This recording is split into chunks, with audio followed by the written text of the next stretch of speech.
The two-axle medium-duty truck Gaz 53 held a special place in the vehicle fleet of the USSR.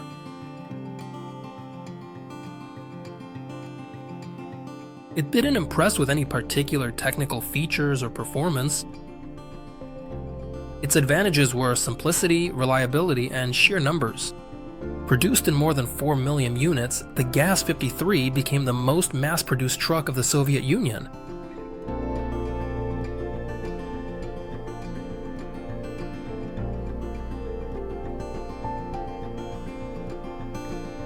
It was almost impossible to imagine any area of life without this vehicle, which was simply called the Gazan. They worked in agriculture, construction, public utilities, fire departments, trade, and at the post office. It seemed like this truck was everywhere, well, almost everywhere, painted in bright colors and sporting its unchanging 1950s aero-style design. The Gaz 53 was a true pacifist and did everything it could to avoid military service. It preferred working in the civilian sector. But despite the peculiarities of the USSR, things weren't that simple here. But more on that later. For now, let's find out. How did this iconic truck of the Soviet auto industry come to be? What made drivers like it so much? And how was the Gaz 53 different from its twin brother, the Gaz 52? Besides that, in today's video, we want to bring the hero of our story to life. Not just through video footage, but we'll also give the Gaz 53 a chance to speak to you, our dear viewers, through the sound of its engine, because without it, it's really hard to fully grasp the character and mood of the vehicle.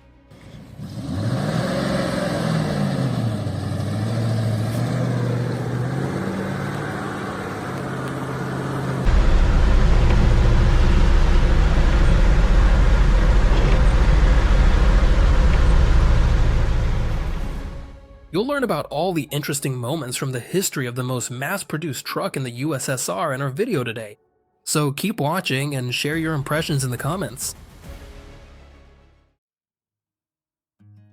The appearance of the Gaz 53 truck happened against the backdrop of preparations for the upcoming 22nd Congress of the Communist Party, which was to take place in October 1961, where the head of government, Nikita Khrushchev, was expected to announce the official course toward achieving full communism by 1980. For this grand occasion, the leading enterprises of the Soviet Union were preparing their most notable achievements, which were meant to showcase the full greatness of the communist economy. A Kuskina nuclear warhead had already been detonated over Novaya Zemlya. The bomb, with a yield of 50 million tons of TNT equivalent, caused the largest explosion in Earth's history. Also, in Volgograd, the largest hydroelectric power station in Europe, the Volga Hydroelectric Station, was put into operation. Leading automobile factories were also preparing their latest innovations.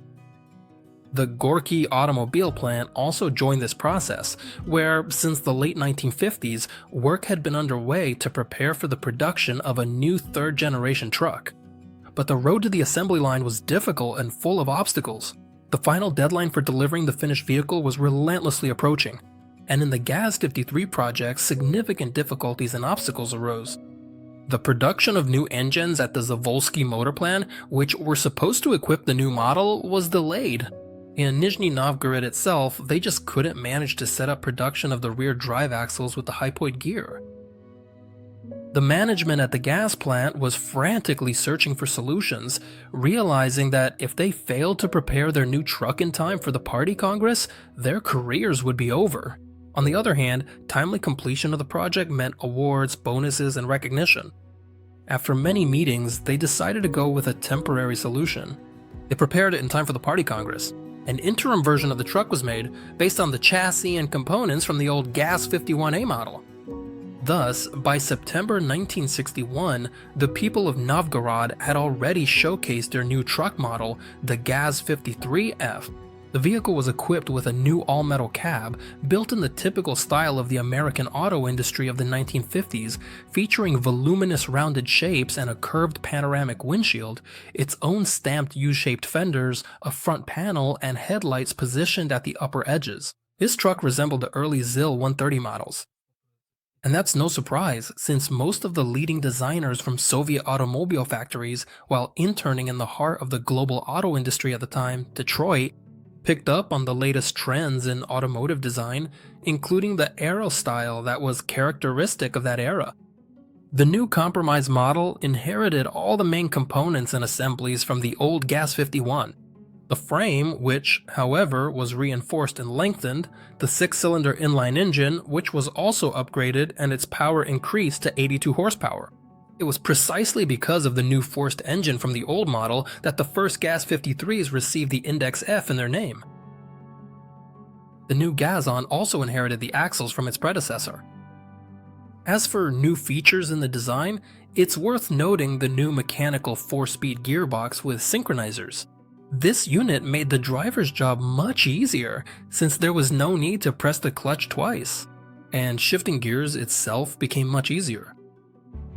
Drivers were happy not only with the synchronized gearbox but also with the new 2-seater cab, which was much more comfortable than the cramped ones. Gas 51! It had a single-piece panoramic windshield, which provided excellent visibility, better sealing, and an efficient heater that kept you from freezing in winter. Of course, by modern standards, such a cab could be called Spartan, but at the time, it was the pinnacle of Soviet comfort. By October 1961, the first batch of the new Gazon 53F trucks had already been built. This batch later became part of the Moscow exhibition dedicated to the 22nd Congress of the Communist Party. Thus, the honor of the Gorky plant was saved. But let's not forget that. This was only a transitional model, the production of which was accelerated solely for the sake of the ceremonial party event in Moscow. Overall, the truck required many improvements, which continued for about another 5 months. And only in March 1962 did full-scale serial production begin. The first Gaz 53 trucks that entered the national economy did not live up to expectations. The old engines from the Gas 51 did not provide the new trucks with the necessary performance, especially when fully loaded at 3.5 tons. Because of this unpleasant situation, the factory was forced to limit the payload capacity to 3 tons as indicated by the corresponding numbers painted on the wooden sides of the trucks. Production of the Gas 53F truck continued until 1966, but as early as 1964, production of the Gaz 53 model began in parallel, which was equipped with a new V-shaped 8-cylinder gasoline engine, the ZMZ53, with a displacement of 4.2 liters and a power output of 115 horsepower. And in the following year, 1966, production of the new modernized Gas 53A modification began. The updated truck received a reinforced front axle, a new steering mechanism, and a new drive shaft. All these modernization improvements allowed the payload capacity to be increased to 4 tons. Because of its hexagonal radiator grille, which stretched out to the sides and had vertical slits, the A modification was nicknamed the Cheerful Gazon, or the Gazon that smiles. The braking system of the Gas 53A was a single-circuit drum-type system with hydraulic drive.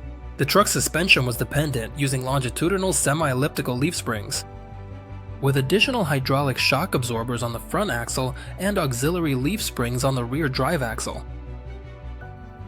The Gaz 53 became an extremely sought-after truck in the Soviet national economy, working everywhere and produced in a wide variety of modifications. There were dump trucks, bread delivery vans, refrigerated vans for transporting perishable goods, as well as various mobile workshops.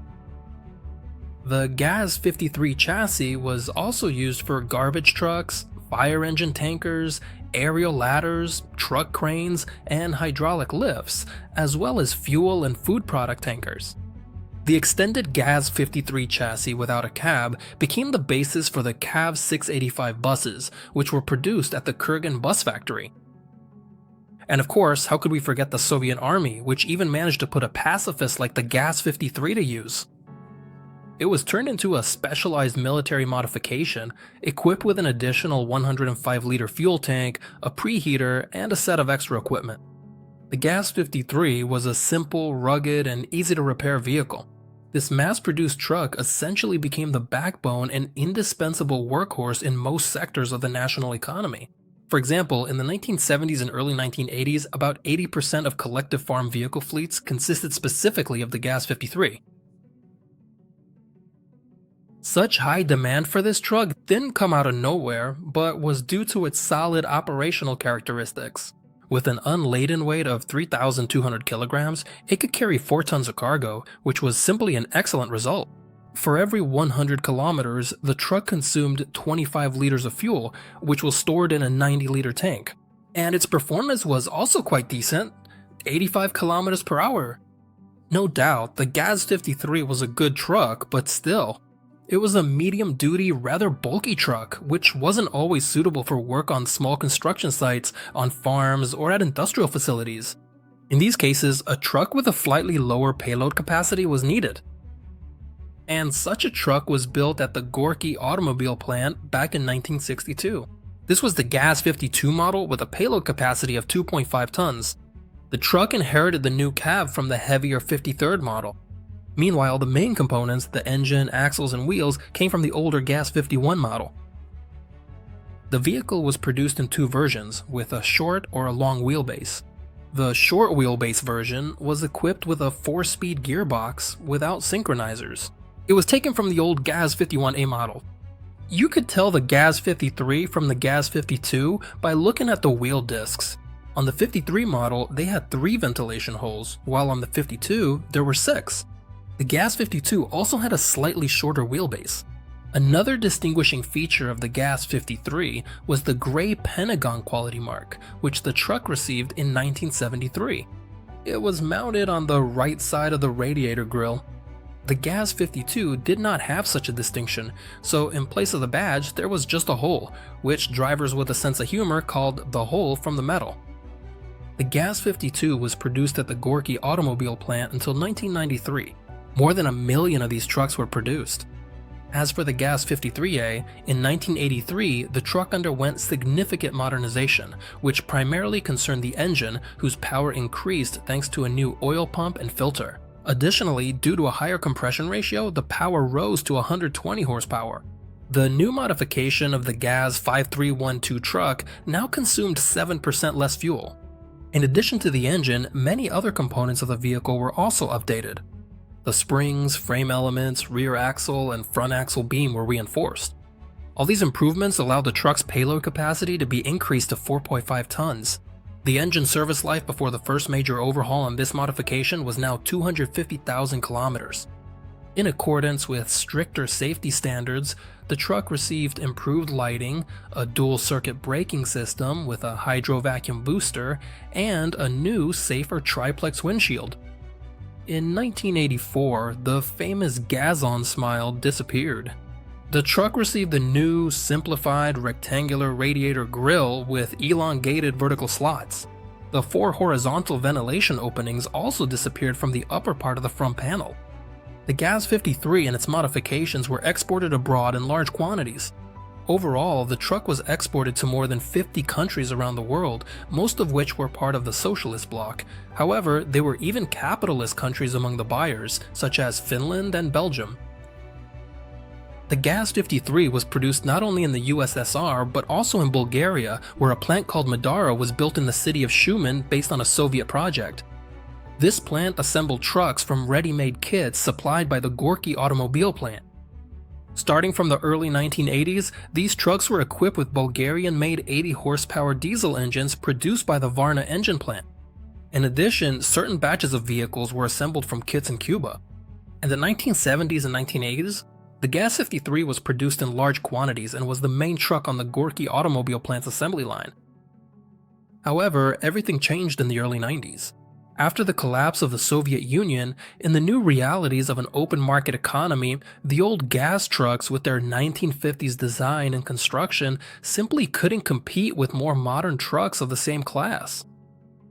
So it was only logical that in 1993, production of the Gaz 53 was discontinued. In total, over 22 years, more than 4 million trucks rolled off the assembly line. This impressive number made the Gaz 53 the most mass-produced truck in the Soviet Union. Today, most of these vehicles, having exhausted their service life, have simply been scrapped for metal. Some of them are still rusting away, abandoned. But the newer ones are still in operation today. And given the ample supply of spare parts, they will be able to remain useful in many areas of the economy for a long time to come.